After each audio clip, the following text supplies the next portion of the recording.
Nagaa akkam gaaddisaa? Nagaa galatti rabbi. Gaafiin qabayyuu ture. Gaafiin kun wanni tokkoffaan milkaa'inni siif maalidha? Okay, gaaffii gaarii na gaafatte. Namni tokko milkaa'uuf waan sadi baruu qaba. Waan sadi beekuu qaba. Tokkoffaa eessa akka jiru beekuu qaba. Eessa akka jiru beekuu qaba. Lammaffaa murteessuu qaba. Sadaffaa imaluu qaba. Waan abjuu argee barbaachisan bira ga'uuf imala isa barbaachisaa jechaadha. Eessa akka jirtu beekuun baay'ee barbaachisaadha. Maaliif seete? Namni tokko maal hojjechaa akka jiru, eessa jirta jechuun maal hojjechaa akka jiru, maal oomishaa akka jiru, namoota akkamii waliin akka oolaa jiru, yeroo isaa seeraan itti fayyadama, maaneejimentii jechaadha. Kana hunda kan qabatudha jechaadha. Eessa jirtaan milkoomina jechaadha. Eessa akka jiru namni tokko yoo sirriitti hin barre yookaan hin beekne waanuma dhufee waanuma argate hojjetaa, waanuma argate ittiin bashannanee jiraachuu barbaada waan ta'eef namni tokko milkoomuudhaaf eessa akka jiru beekuu qaba. Eessa akka jiru, maal hojjechaati jira, maal gochaati jira jedhee gaaffii of gaafachuu qabaadha. Lammaffaa jireenya murteessuudhaaf jireenya murteessuu qabu. Wanta ta'uudhaaf abjuu qabu jiraachuudhaaf jalqaba duraa murteessuun barbaachisaadha. Inni murteessine taanaan yaadni isaa gara bittinnaa nama murtiin ta'u jireenya gaarii jireenya barbaachisan jiraachuu hin danda'u waan ta'eef murteessuun dirqama. Namni tokko abjuu qabaate taanaan abjuu isaa jiraachuuf murteessuu qaba. Nama murtii ta'uu qaba. Murteessine taanaan gatii si kaffalchiisa waan ta'eef. Gatii si kaffalchiisa. Jireenya gaarii jireenya barbaaddu san argachuuf murteessine taanaan even torcheriidha jechuudha. Jireenya keessa jiraattu nama si murtaa'a, namatu si murteessa. Waan gochuu qabdu, waan dubbachuu qabdu, waan nyaachuu qabdu, waan dhuguu qabdu hundumaa namatu si murteessa jechuudha. Kanaaf murtiin jireenya kee keessatti baay'ee barbaachisaadha jechuudha. Fayyaa keetiifis, jireenya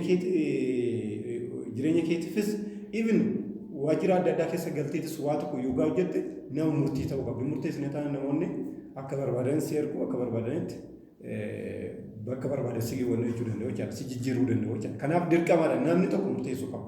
Sadaffaa irratti akkuma isin jedhee imaluu. Wanta barbaade sana argachuudhaaf imala barbaachisa. Maaliif osoo waa tokko abjuu qabdu waan ta'eef abjuu keessan deemtee too'ii gara deemuu qabdutti eega murteessiteen booda gara imaluu qabdu waan ta'eef hin deemne taanaan eessayyuu geessuu hin dandeenyu jechuudha. Akshinii fudhachuu jedhama. Akshinii yookaan gara hojiitti galuu. Kana hojjechuu nan qaba. Kun abjuu kiyyaa abjuu kootiin nan jiraadhaan gara maatiitti jettee too'i murteessuun dirqama ta'a jechuudha. Kanaaf imala barbaachisa. Inni malle taanaan akkuma ta'etti ta'a jechuudha. Abjuun kee akkuma ta'etti abjuu ta'ee to'aaf, abjuu guyyaa ta'ee to'aaf. Kanaaf imalli barbaachisaadha jireenya keenya keessatti. Wanta barbaanne san bira gahuuf. Kanaaf deemsee barbaachisaadha. Baay'ee milkoominni ijoollummaadhaa hanga dullummaatti namoota baay'ee eeguu namoota baay'eeti. Namni hundumtuu milkoomuu barbaada. Namoonni baay'een sammuu gurguddaan Waashingtan Irving maal jedha seeti. Namoonni baay'een sammuuwwan gurguddoon kaayyoo qabu. Kanneen biroo garuu fedhii qofa of keessaa qabu jedha. Dhuguma fedhiidhaan waan tokko hojjechuu hin dandeessu. Kaayyoo qabaachuun dirqama, abjuu guddaa qabaachuun dirqama. Namni kaayyoo qabu kaayyoo isaatiif jiraata. Dirqamas waan ta'eef jechuudha. Namni kaayyoo qabu duubatti garagaree too'ee waan biraan dhaggeeffatu. Gurra isaa cufatee too'i wanta hojjechuu qabu san kaayyoo isaa san galmaan ga'uudhaaf imala waan ta'eef imala barbaachisaadha jechuudha. Milkii ta'uudhaaf, milkaa'uudhaaf. Galatoomii gaafii gosa dheeraa maal ibsiteetta. Gaafiin lammaffaan immoo milkaa'ina irra ga'uuf maal gochuu qabna? Akkuma isin jedhe aarsaa barbaachisa. Aarsaa kaffaluu qabda. Aarsaa kaffaluu qabda jechuun fakkeenyaaf namni milkaa'uu barbaade milkoominaaf aarsaa yeroo kaffaluu barbaachisaa. Hirriba dhabuun dirqama kee ta'a. Even yeroo nyaata argachuu wanta barbaadde argachuudhaaf yeroo dhabuu dandeessa. Halkan teechituu hojjechuu dandeessaa.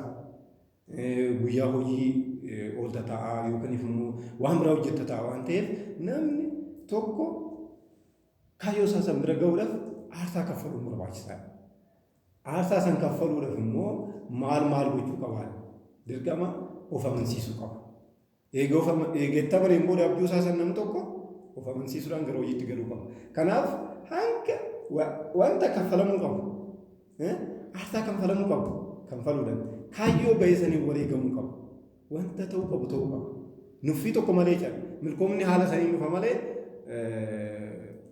nam biraatiin wal agartee tooyi yookaan nama hiriyoota keetiin yeroo kee kan balleessitu yoo ta'e yeroo kee sirriitti fayyadamuu yoo dhiiste abjuu kee yoo irraanfatte wanta gochuu qabdu jechaadha. Wanta gochuu qabdu abjuu kee kan milkeessu wannoon jedhe pilaanii goone taanaan shuu abjuu ta'ee tafa jechaadha.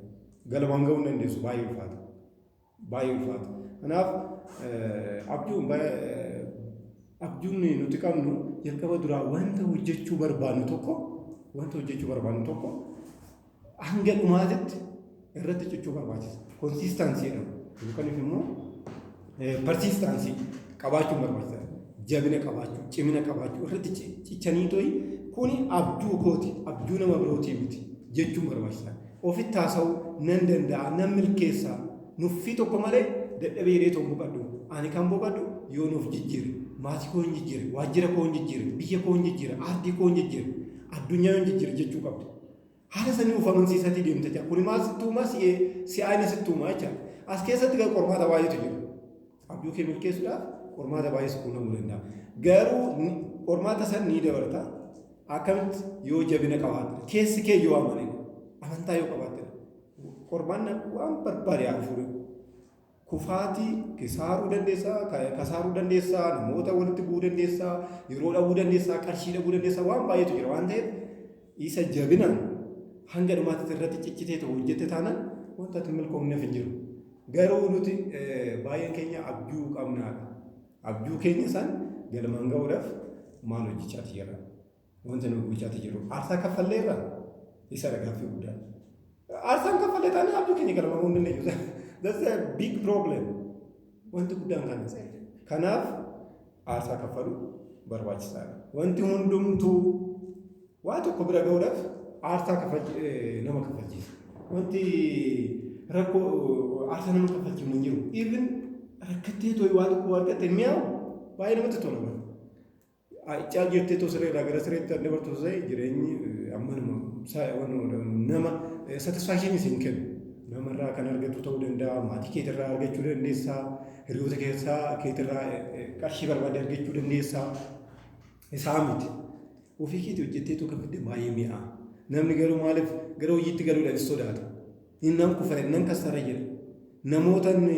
Namoonni abjuu koo kana fudhachuu dhiisuu danda'u jedhanii tooyi sodaatu. Kufaatiin yeroo baay'ee ani hin jedhu kufaatiin seensituu milkoomnaati. Oopshiniidha. Namni yoo kufe malee galma ga'uu hin danda'u. Yoo kufte malee milkaa'uu hin dandeessu. Kana of amansiisuun dirqamadha. Milkiin haaluma salphaadhaan kan argamu. Kana osoo hojjedhee bara kana keessa kana yoo hojjedhe bara dhufutti nama milkoomaa jedhanii tooyi waan salphaa ji'a keessatti waggaa tokko keessatti pilaanii godhanii tooyi kana fiduun qaba jedhanii tooyi namoonni baay'een pilaanii baafatu kan karoora baafatu. Waggaa sanatti milkoomne taanaan inni hojii san gallakkisanii biraa deemu. Hojii san gallakkisanii deemu. Maaliif kun konsiistaansii dhabuudha. Irratti cichanii tooyi xiyyeeffannoodhaan hojjechuu danda'uudha. Guyyaa tokkoon hin kan dhufu, halkan tokkoon hin dhufu milkoomne. Kanaaf namoota abjuu keenya deeggara wajjiniin ooluu qabna. Maal jedha seeti? Namoonni miiliyoonarota yookaan biliyoonarota wajjiniin namoonni 5 biliyoonarota wajjiniin kan oolan yoo ta'e kan ooltu yoo ta'e jaaffaa si ta'a. Nama 5 miiliyoonara warra ta'a wajjiniin kan ooltu ta'e jaaffaan si ta'a. Namoota dadhaboo wajjiniin namoota homaa bu'aan buufne abjuu keetiif kan isa wajjiniin nama 5 wajjiniin kan ooltu ta'e jaaffaa si ta'a jechuudha. Ati isaan fakkaattee jiraata. Namni jechoota namoonni sitti haasa'an yookaan jechoota hiriyoonni keessatti haasa'anidhaan ati jireenya kee fakkaatu. Namni waanuma nyaata fakkaata jedhamaami. Namni waanuma nyaata fakkaata. Waanuma sitti haasa'an waanuma si gorsanidhaan ati fakkaattu. Kanaaf ofii kee bilisa taate tooyi bakka abjuun koo kana abjuu koo galmaan nan ga'a. Kanaaf immoo wareegama kaffaluu qabu. natu kaffala jettee tooyi murteessuu fi amanuu barbaachisaa jira. Murteessina taanaan just asitti akkuma namoota biraatti isa taraa jedhan sanuu kaniif immoo maal jedhama averejii namoota giddu galeessa hin ba'uun galuu waan argatan nyaatu waan argatan dhuguu waan argatan hojjetu ganama ribaa kaanii tooyi even garatti deeman namoonni beekni baay'eetu jiru. Achan naka waajjira sanan naka hoogganee fasan naka iranii tooyi waan salphaa maaliif namni abjuu qabu akka qeerrasaatti dhaabbata akka qeerrasaatti deemu bakka yeroo hunda abjuu isaatiif fidhaan yaadatti oolu abjuu koo galmaan ga'uun qaba ofiin haasaa onneedhaan kutannoodhaan xiyyeeffannoodhaan haala saniin kan deemtu yoo ta'e abjuu keenya ni milkeessite salphaan ni milkaa'a. Kanaaf wanti nama dhiphisu hin jiru wanti nama sodaachisu hin jiru gara abjuu kee addaan baafsitee gara hojiitti galuudhaan isaaf immoo akshinii fudhachuun dirqama ta'a jira. Tole gaaddisa turtii keenyaaf guddaa galatu jabaadhu. Tole.